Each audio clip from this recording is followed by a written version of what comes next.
Hey, what's up everybody? So ngayon, check ako kung may mga lumilipad ng kalapate kasi papalipad tayo ng mga sisiw. Ay, hindi pa sisiw. Ng ating mga bagong palipari na kalapate. Kung naalala niyo yung nasa may post ko last time, mapansin niyo dun diba na mayroong tatlong hatch ng kalapate. So pero bago tayo magpalipad ngayon, update ko muna kayo sa kanila. So update na rin sa iba kong alaga. So ito na yung sirama ko dati na unang batch, yung dalawang sisiw na lalaki. Yung ano nila ngayon may itlog na, 4 yung fertile, 2 yung infertile. So yan, may mga bagong kalapati na rin tayo dito na galing doon sa kabilang bahay namin. So ito muna yung mga bago. So ito yung kalapati ng pamangkin ko, Paris yan.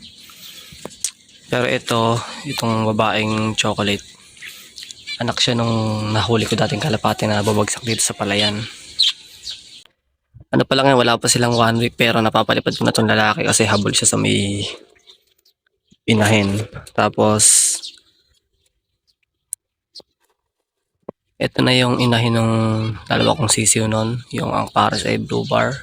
Yung kapares niya nawala nung minsan tinry kong palabasin. Nung una di siya umalis pero nung hinagis ko, yun, di na bumalik. Nakadalawang ikot lang dito. Ito yung pinapares ko sa kanya ngayon. Off color. Napili ko sa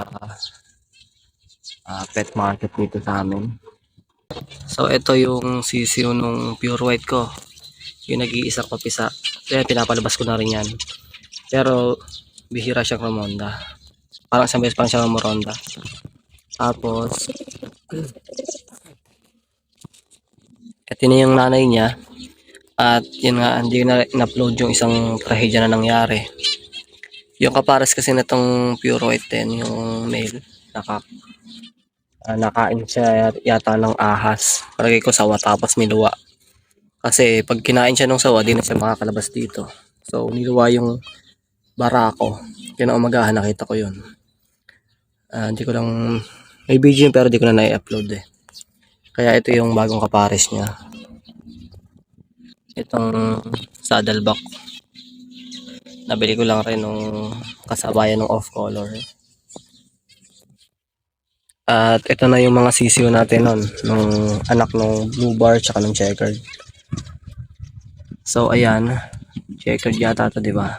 Ito mas ano siya, mas marami siyang pattern compare dito. Ito para siyang checkered na malinis, tsaka ito checkered talaga. Hindi ito yung first time nang lalabas sila. So napalipad ko na sila kahapon. Naka-ronda na sila mga 2 beses. Yun yung unang ronda nila.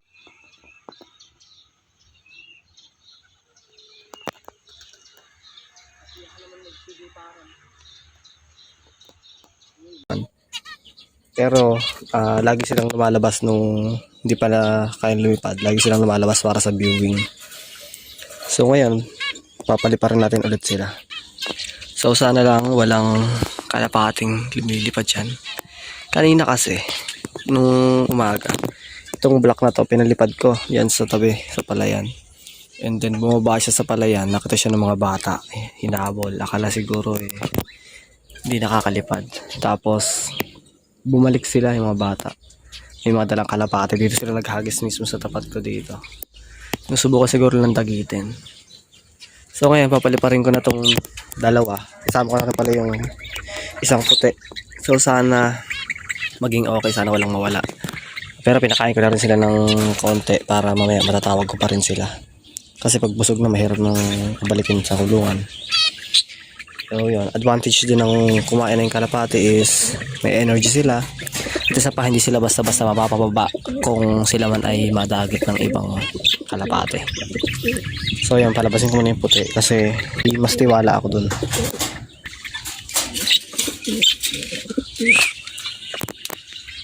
So ayan, mahilig lumabas yan. Siya lang lagi ang pinapalabas ko talaga eh. Kasi ito, sabi ko nga tamad to rumonda. Kunin ko muna. Mukhang ayaw niya lumabas ngayon eh.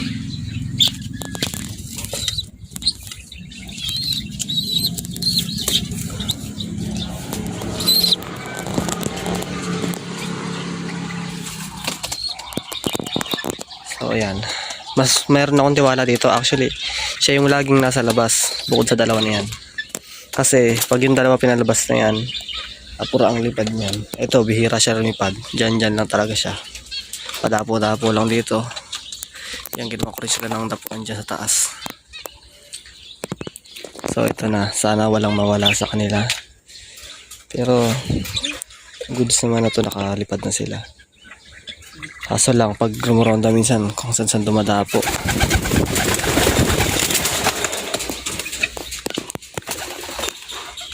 Yan na, lilipat muna ako ng pwesto. So, yan na yung tatlo. Yan. So, nakakakabalang pagka bago pa lang eh. So, yan, rumonda na. Hindi. Iikot lang.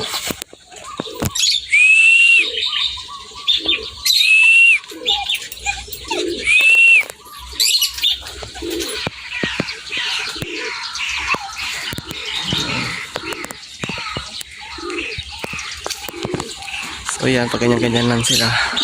Sana lang huwag mapansin ng mga bata na nasa kabila. Pag kasi napansin na, baka maghagi sila ng kalapati sa bayan eh. Pagka pa naman batang mga ganito at unang mga labas pa lang, delikado silang madagit kasi basta may makita lumilipad dyan, sasamahan nila yan. Lilipad rin sila. Tapos inakay pa, mas madaling mapababa. Sabi ko sa inyo, di ba? Tamad lumipad tong puti. Kaya yan, dyan lang yan, bihirang mapalipad yan.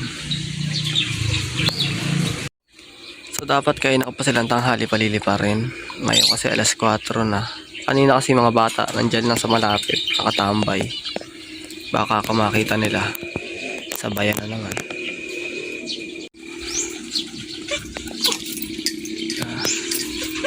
Nakakabalang pagka mga bago pa eh. Ay, malaki pang chance na mabihag sila. Pero hindi ko lang 2% na magkalapati. Dati pa ako nagkakalapati actually. Nadala lang ako nung ninakaw yung kalapati ko nung barkada ko. Barkada ko ninakaw na akong kalapati. Parang 6 yata yung kalapati ninakaw nila. Isang nakawan lang. Pero nakuha naman namin. So ayan. Tingnan natin kung lilipad pa sila. Mamaya papalabasin ko rin yung black tsaka yung nanay nila. Tayin lang din pag ganyan. Hindi ko sila iniiwan na nandyan na sa labas. Kasi meron kami rito ng 3 pusa. Ayan yung isa. Kaya pag iniiwan mo, yari. Magagaling pa naman manghuli to ng ibon. Ibon, daga. Buti yung isa naglubay ngayon kasi kinapon yun eh. Kaya 1 linggo mahigit ng matamlay. So yan, ganyan lang sila kalapit sa mga kalapate.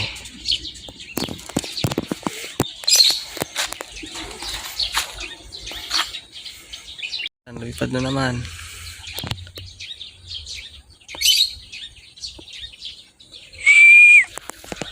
Saan isa? Oh, tumama pa sa barbed wire.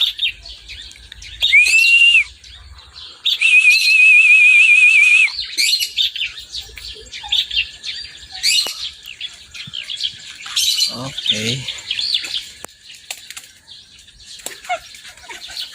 Yung puti ay lumipad eh. Tumama pa sa may barbed wire ng kapitbahay. Yan yung puti, ayaw pa rin Ramonda. Dalawa, hinihingal na eh. Pero di pa sila nakakaikot ng literal na ikot. Kahapon, mas maganda yung ikot ng isa. Kasi umikot talaga siya dito sa lugar. Ngayon kasi paglipad sila, dyan nandun sila sa harap lang dito. Yan. Pero okay lang yung bata pa naman. So mamaya, susugal din ako. Sasabay ko sa pakawalan ng itim yung nanay nila. Kasi yung nanay nila, pinapakawalan ko na dito nung una, nakaklip lang yung 2 flight feather. Yung primary feathers niya sa pakpak. Nakaklip. So kaya niya lumipad pero hindi siya umaalis. Tapos ilang beses ko na rin siyang natry pakawalan dito ng wala ng clip.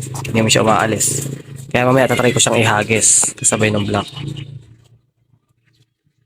Yan yung sinasabi ko. Pusa na yan. Pero ito pusa ko to. Yan. Malakas ng asar yan eh. Yan pa yan sa harap ng bully pumupunta. Hindi natatakot. So yan yung pair natin ng white. Papasan pa na naman siya.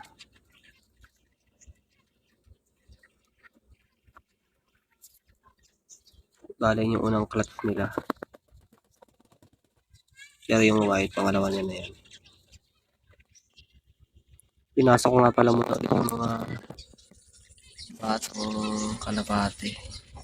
Pero na, yung rondan lang okay na kanina. So, bukas na lang ulit. So ayun, di una napalipad kagabi yung, kahapon yung itim, tsaka yung inahin. Kasi alam nga yun na sa oras. Anong oras na rin kasi ako nagpalabas ng kalapati nun. Tapos pinapasok pa muna itong mga bata. Kasi mahirap pa sabayan sa mga rumuronda na talaga kasi baka mapalayo. Kaya ngayon na siya papakawalan. Itong black siya itong babae. So kunin ko muna.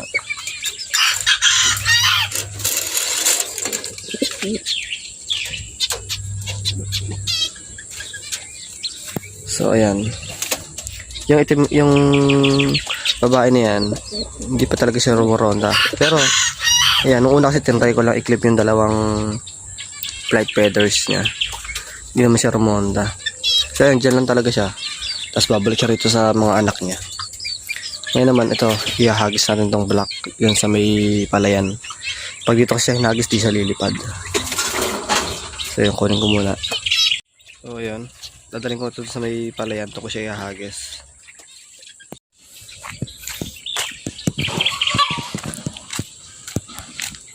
So di ko muna inahagis yung isa, yung babae na checkered kasi yun yung target lang yun ng kaibigan ko na binigay sa akin. Mahirap na, baka mawala talaga. Pero di naman siya maalis doon.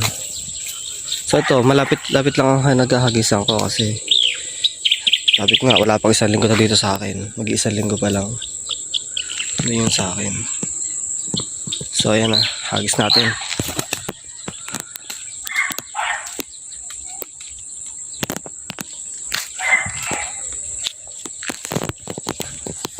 Kung makaka-uwi man siya dun sa may samin talaga.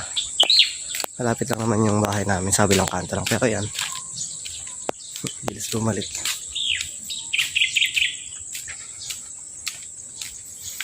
Dito sa female, ayoko sumbugal na iba to eh. Hirap na baka di bumalik.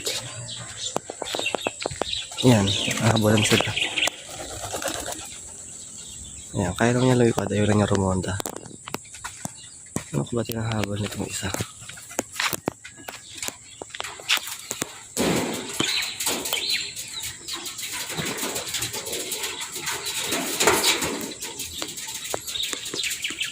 So ayan, di ko lang ba tinahabol niya yung female na away niya.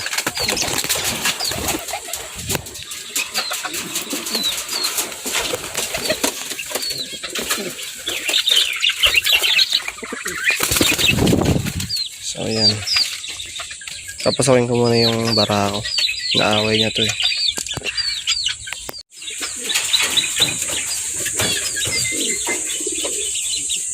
So ayan, lumabas na yung kapares niya ng black. Pero yung hen, yan, yung chocolate. Ano yan, binunutan ko ng pakpak para napapakawalan ko dito, mas mabilis na batcher. So yung kasi yung ginagawa kong paraan para mabatcher yung mga kalapati dati. Kahit mga matatanda na dagit. Binubunutan ko sila ng pakpak. Then pag tumubo yun, batcher na sila. Kasi hanggat di pa tumutubo yung pakpak nila, nakakagala sila sa paligid na kabisadong lugar. So yun lang siguro muna sa ngayon. Sana nag-enjoy kayo sa panonood. Sa sunod, hahagis ko na rin yan. Pagka magaling ng rumonda tong mga anak niya, sasabay ko sa mga anak niya. So yun, kung nag-enjoy kayo, palike naman at subscribe. Maraming salamat sa panood and God bless.